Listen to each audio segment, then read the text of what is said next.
हा शाळेत जात असतो का भैया? हो. रोज? आता शाळा सुरू आहे का? नाही. मग अभ्यास करा वाटतोय का? हो. रोज अभ्यास करत असतो का सध्या? आता खरं खरं सांग, करत असतो का? नाही. नाही ना? शाळा किती दिवसापासून बंद आहे? 10 महिन्यापासून शाळेत जात नाही? बरं बरं. आणि तुमच्याकडे मोबाईल आहेत का? मोबाईल अभ्यास करण्यासाठी? गावात किती मुलाकडे मोबाईल असतील? 99% विद्यार्थ्याकडे नाहीत ना मोबाईल? नाहीत ना? बरं बरं. मोबाईल असला तर मोबाईलवर अभ्यास करू वाटतो ना तुम्हाला?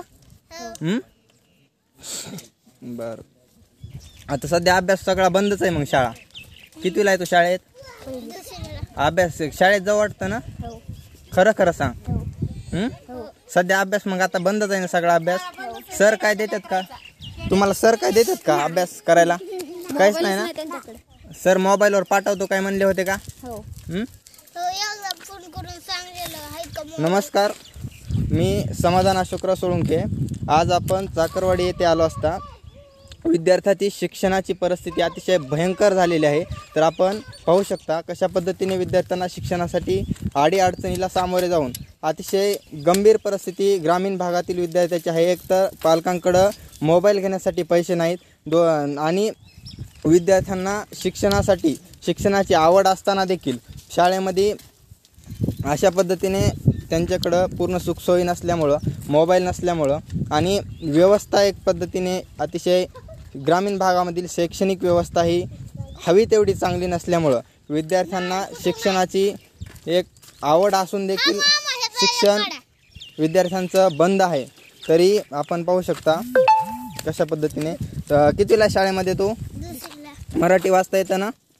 येतं का मराठी वाचता? आ येते का? तरी या माध्यमातून मी एक महाराष्ट्र सरकारला एक विनंती करतो की आपण निसर्ग शाळा हा पॅटर्न राबवून प्रत्येक गावामध्ये एक प्रभारी शिक्षकांच्या नेमणुका करून आपण लवकरात लवकर शाळा सुरू कराव्यात, विद्यार्थ्यांचं शिक्षण सुरू करावं.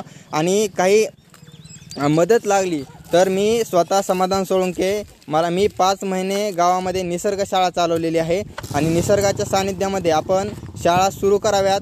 काहीही अडचण येणार नाही. आणि जर काही मदत लागली तर विनामोबदला मी 1ही रुपया न घेता सर्व मदत करण्यास तयार आहे.